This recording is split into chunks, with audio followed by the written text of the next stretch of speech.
I, Dr. Rita Pratap, former head of the Department Drawing and Painting, University of Rajasthan, Jaipur, I am going to speak on the history of Japanese art. Module 33, Itinerant, Provincial and Rural Artist. Since early times, pilgrims to sacred mountains, shrines and temples or other sports associated with charismatic holy men had figured prominently in Japanese religious life. Itinerant monks generally left their carved statuary unsigned. Prince Shotoku is considered the father of Japanese Buddhism.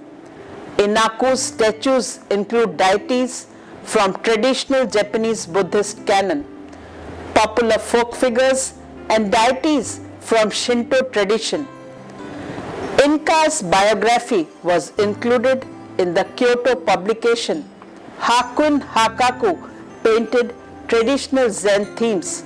Okada Beisanjin's scholarly interests are reflected in his treatise on painting. Pilgrimages to sacred mountains, shrines and temples or other spots associated with charismatic holy men had figured prominently in Japanese religious life since early times.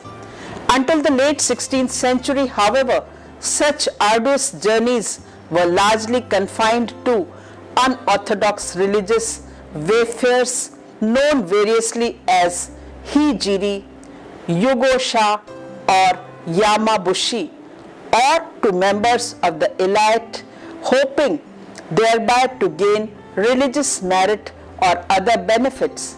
In the Edo period, better roads, increasing safety and the availability of new accommodation contributed to a dramatic increase in religiously motivated travel among scholarics and lay people of all classes.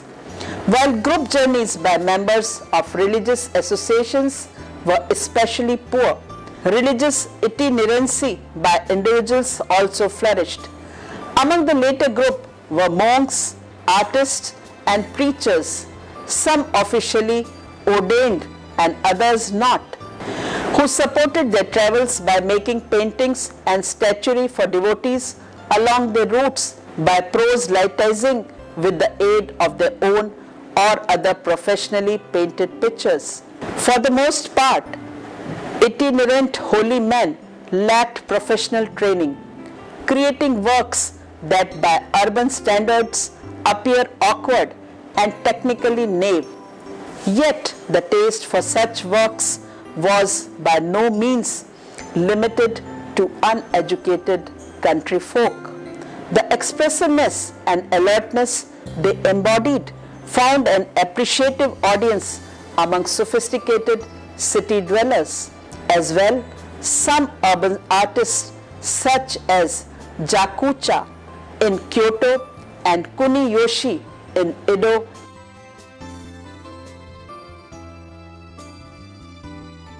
even created works in which they deliberately suppressed their technical skill to achieve the apparently spontaneous, unpretentious effects of their rural counterparts. Itinerant monks generally left their carved statuary unsigned. Inku 1632 to 1695 and Moku Ji-ki 1718 to 1810 being rare exceptions. Modern scholars have traced Inku's itinerary by the thousands of wooden images he and probably his disciples or later emulators left at sites the length and breadth of Japan. All are rough hewn, unpainted figures with chisel marks clearly visible. A tradition with roots in a genre of statuary created as early as 12th century by itinerant Yamabushi, who like Inku were members of the Shao Gendo order, a religious movement that combined elements of Buddhism, Taoism. Shu Gendo prescribed ascetic practices in the mountains in order to attain magic powers that would benefit the community. Inku's statues include deities from the traditional Japanese Buddhist canon, popular folk figures, and deities from the Shinto tradition. Prince Shotoku, 17th century, wood Naka Kan no Nado Hajima city.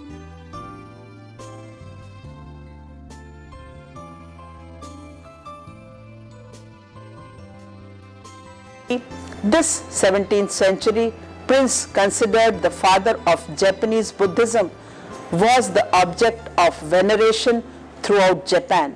He was often portrayed as child with his hands joined in prayer. Some were carved under excruciatingly difficult conditions in small dark caves as part of his practice of religious austerities. Others he made at the request of devotees or in repayment for hospitality. Born to a modest farm family in the modern city of Hajima, modern Gifu Prefecture, Enku became such a noted figure that his biography was later included in the Kyoto publication, Biographies of Eccentrics of Recent Times. It recounts that Inko took Buddhist vows at an early age, but fled from the temple to take up the life of a recluse on Mount Fuji, later making numerous pilgrimages to sacred mountains as far as north as Hokkaido. In ascribing miraculous powers to the images he carved along his route, using a chisel as his only tool. Inku's biography reflects the identification of unconventional lifestyle with artistic creativity, a belief that became widespread in the late Edo period. Mokujiki, who was also born to a peasant family, took Buddhist vows at the comparatively late age and began sculpting only when he was in his 60s. His career as an itinerant monk sculptor was also inextricably tied up with his religious practices. The name Mokujiki, literally one who eats wood, suggests that he followed an extremely rigorous form of Shugendo, asceticism involving subsistence only on wild fruits and vegetables, although it might possibly refer also to his prodigious sculptural activities. Mokujiki, like Inko before him, left a nationwide trail of carving, some created as expressions of personal piety, others in response to commissions. Mokujiki sculptural style is marked by a soothing, rhythmic, rounded treatment of forms and drapery that is in sharp contrast to Inku's raw angular style. Fudo Myoo, dated 1789, made up of wood and at present in Folk Crafts Museum, Tokyo.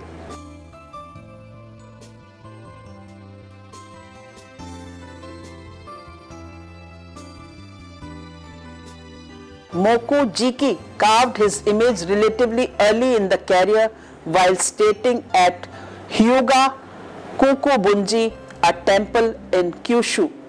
His rendering of this Buddhist deity is unconventional. Iconographic tradition prescribed that Fudo should hold a noose in one hand, a sword in the other, and be surrounded by a flaming halo. Monks of the Rinzai school of Zen were specially active in provincial regions, and many of them used painting and calligraphy to aid their followers. For most part, these self-trained artists painted in ink monochrome, infusing their work with a spiritual conviction and an idiosyncratic touch absent in the more conventional religious paintings of their professional lay counterparts. The unpretentious subject matter, economy of means, and self-consciously unstudied qualities of such paintings, which are now known as Zenga, Zen pictures, have much in common with Hagia, the mode of painting associated with Haikai. Hakuin Ikaku was exceptionally inventive in his use of the visual arts to explain his teachings, and in so doing was instrumental in extending the Rinzai sect's popular following. A monk of modest background, Hakuin was born in Hara, one of the post stations on the Tokaido Road, and remained in the Kanto until 1718, when he went out for a brief and apparent unsatisfactory period of study in Kyoto. Thereafter he led a peripatetic life, traveling widely throughout Japan and returning only periodically to his home temple, Shoninji in Hara. Although he painted traditional Zen themes such as portraits of Bodhidharma, the founder of the Zen sect, and Avalokiteshvara, the Bodhisattva of the compassion, he also created humorous pictures, caricatures, and parables to serve as visual sermons for his followers. Typical of his work, Blind Man Crossing a Bridge, is a hanging scroll, ink on paper, and it is in a private collection. A theme of his own invention, the power for which is rooted in its union of the specific and universal. The setting is a narrow long bridge spanning the Kano River near the Shionji, but the silhouetted forms of the blind travelers feeling their way across the chasm suggest the difficulty of the route to enlightenment. This theme is echoed in the poem inscribed in Hakuin's spidery script. Both inner life and the floating world outside us are like the blind man's round, long bridge. A mind that can cross over is the best guide. This was the translation by Stephen Edidis.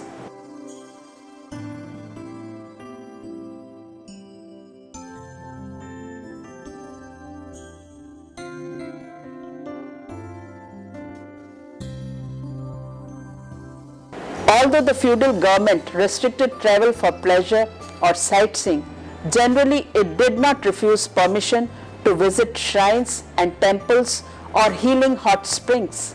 Consequently, pilgrimage or sightseeing under the pretext of pilgrimage became so popular that the authorities in many domains issued edicts stipulating on which days, for how long, and how often people could travel.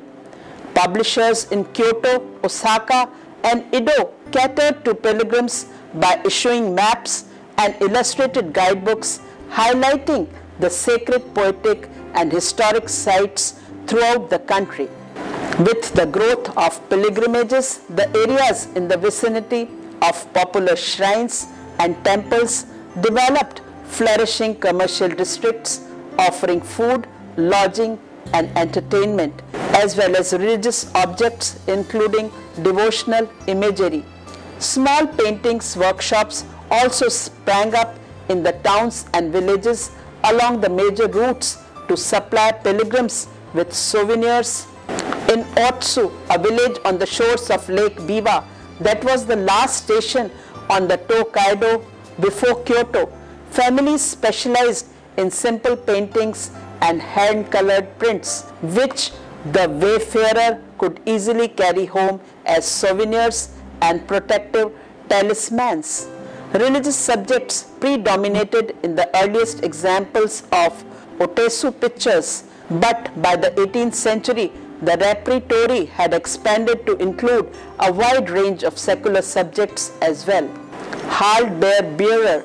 In the painting, the unflattering portrayal of a bombastic, hall-beard bearing feudal retainer who led the daimyo processions reflects the unpopularity of these men before whom commoners had to prostrate themselves as a sign of respect.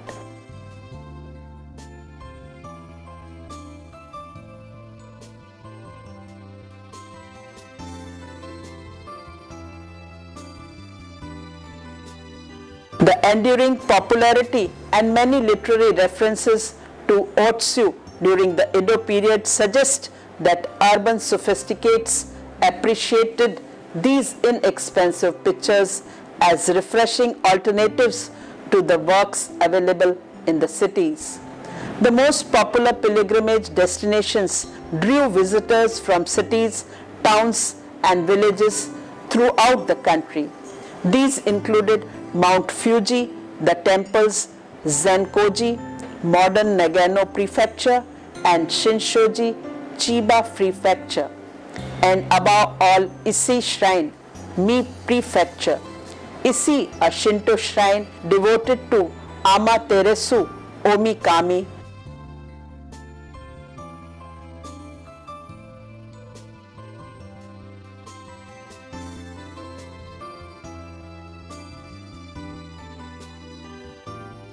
The ancestral god of the imperial family was first opened to public worship in the 15th century when financial support from the imperial family declined. To raise funds and attract pilgrims, monks and nuns traveled about the country praising the efficacy of prayers at Ise, using paintings depicting the shrine thronged with pilgrims as visual aids in their sermons. Ise Pilgrimage Mandala, this painting by anonymous painter helped devotees or recall their own pilgrimage by depicting with map-like precision the location of the main buildings of the inner and outer shrines at Ise.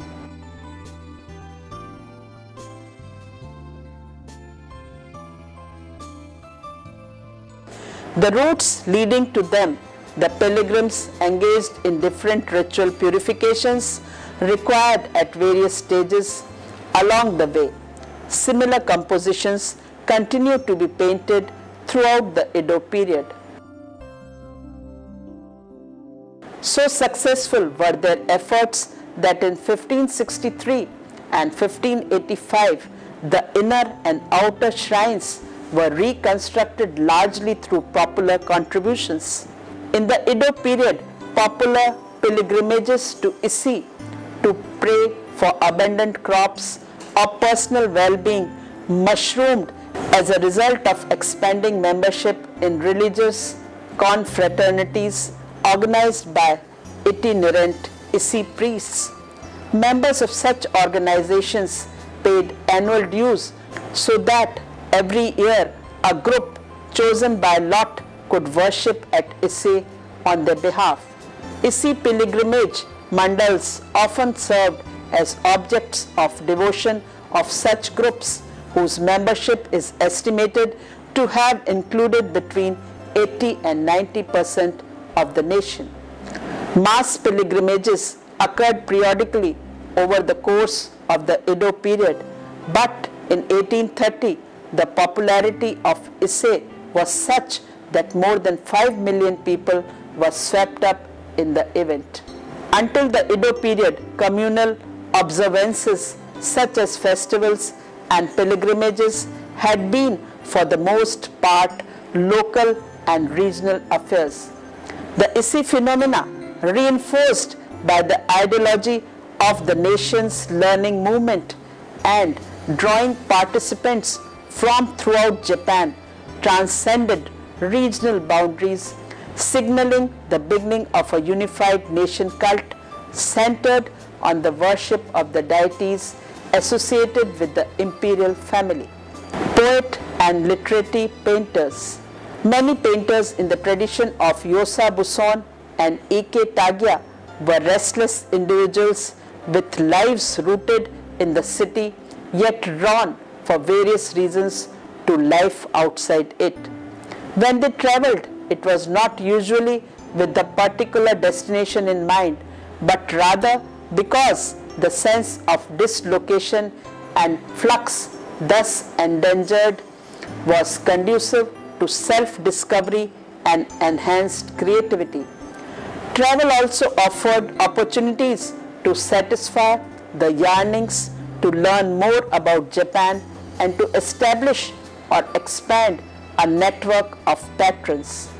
The ranks of peripatetic poet and literary painters swelled dramatically in the 19th century as the number of unemployed samurai skilled in arts increased and artistic competition in the city intensified. Poetic consciousness was central to patterns of travel in the Edo period, and many artists of both religious and secular backgrounds followed the footsteps of literary wayfarers of earlier times. The places visited by the 10th century courtiers in exile, Arivara and Narihira, which were described in the prose and poems of the Tales of Ise, exerted a strong attraction. Fan with a scene from the Tales of Ise is at present in the Freer Gallery of Art, Smithsonian Institution, Washington, D.C., is painted by Ogata Koren.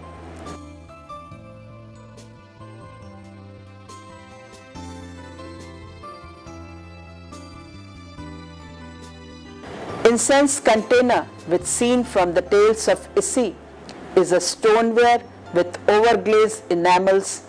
This is also in the Freer Gallery of Art, Smithsonian Institution, Washington, D.C., is also painted by Ogata Kenzan.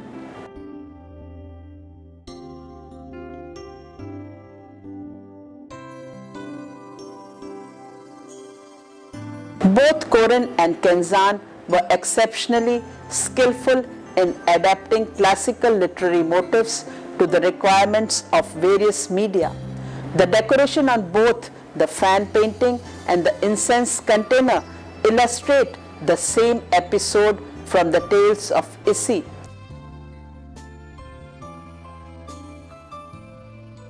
A popular source of inspiration for the Rinpa artist. So too did those celebrated in the poetry of the 12th century monk poet Saigyo, whose life and travels were often alluded to in kabuki drama. The most powerful stimulus by far, however, was Matsuo Basho's The Narrow Road to the Deep North, an account of his travels through northern and western Japan. Basho's poetic diary of the first 6 months of this journey, which began in 1689 and lasted more than 2.5 years, is a rich tapestry of image and emotion, recollection and observation. Unlike his predecessors, Basho did not employ the classical waka form, but rather the newer haikai. His verses also differ in their celebrations of even the most humble and unwelcome aspects of travel, such as fleas and lice. Basho's followers were on the whole less concerned with objective fidelity in recording the physical world than in using the seasons and places they visited to convey their own mental images and emotional states. The scenes illustrated evoke the following passage from Basho's poetic diary. As I was landing at a place called Senju, my heart was burdened by the thought of the many miles stretching ahead, and my tears fell over such a parting on the illusory path of this world. With spring leaving, the birds cry out regret, the fish have tears in their eyes.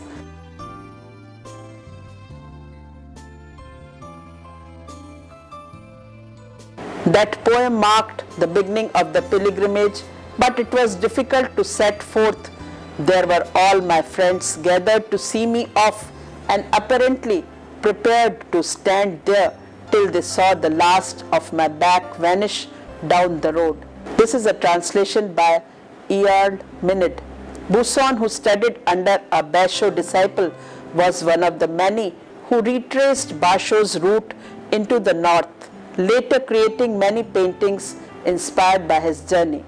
The long hand scroll format is particularly well suited to this subject since it enables viewers to reenact in their imagination the passage of time and space of the original journey.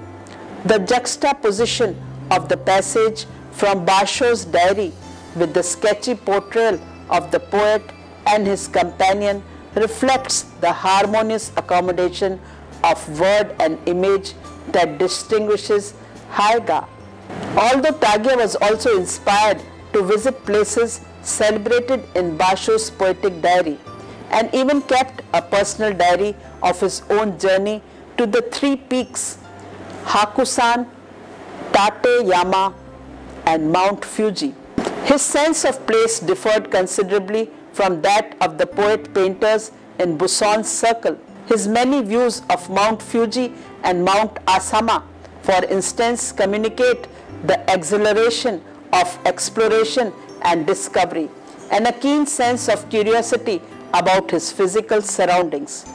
Although the representation of scenic landmarks, Myoo, celebrated in the literature, had a long tradition in Japanese painting, until Tagya's day, the multiple layers of historical and literary associations they evoked had overshadowed interest in their visible reality. Tagya's personal fusion of these two seemingly incompatible subjective and objective modes of visualizing place marked the emergence of a new and influential genre of paintings called true view pictures, Shinkei-zu. Like their metropolitan counterparts, many men and women living in provincial towns and villages sought self-cultivation through forms of literary and pictorial expression associated with Chinese culture. Literary artists served these yearnings by traveling about the countryside, offering instruction to merchants, farmers, and rural samurai in exchange for food, lodging, and recompense, a practice known as Bunjin Bokaya Ku, literary ink guest.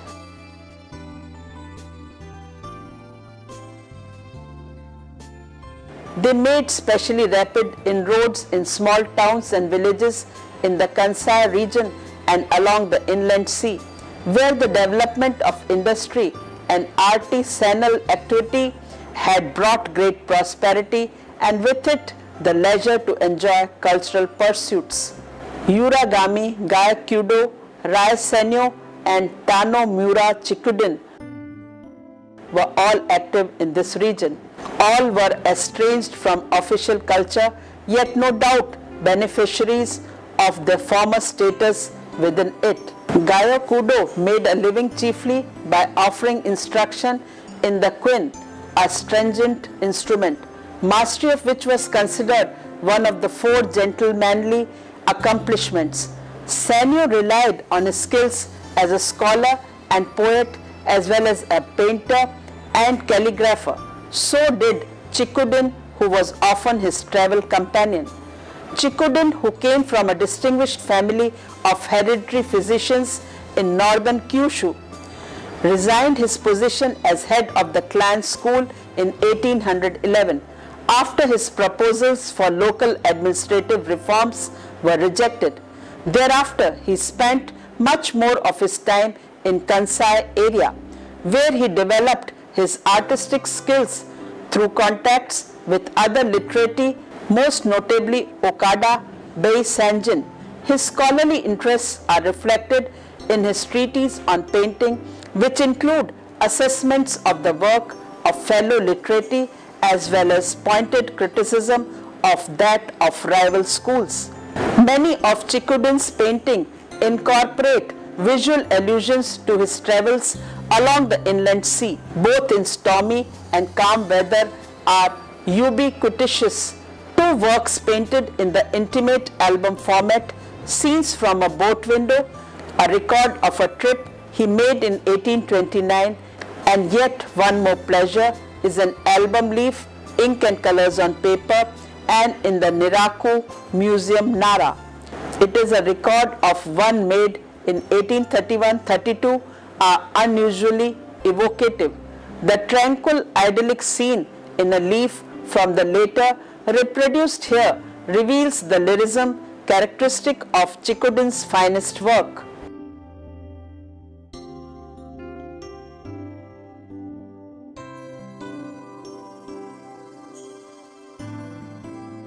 Executed in ink using careful repeated applications of a dry brush, enhanced by the application of light colors, the portrayal of a solitary figure playing the flute by moonlight embodies the arithmetic ideal that he shared with his fellow literati. Like each of the 13 paintings in the album, it bears an inscription by the artist concluding with a phrase, "And this is yet one more pleasure." The genesis of this album offers telling insight into the importance literary artists attributed to personal relationships. The album, originally containing 10 leaves, was commissioned by an Osaka doctor and collector. Before turning the album over to him, however, Chikudin showed it to Sanyo, who so admired it that he wanted it himself.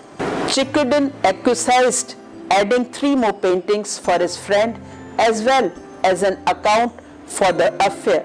His patron was offered another album. By the mid-19th century, the wanderings of Buson, Taiga and their followers had gained Hagya and Bunjinga a wide following, especially in towns and villages in western Japan, but also in the Kyoto.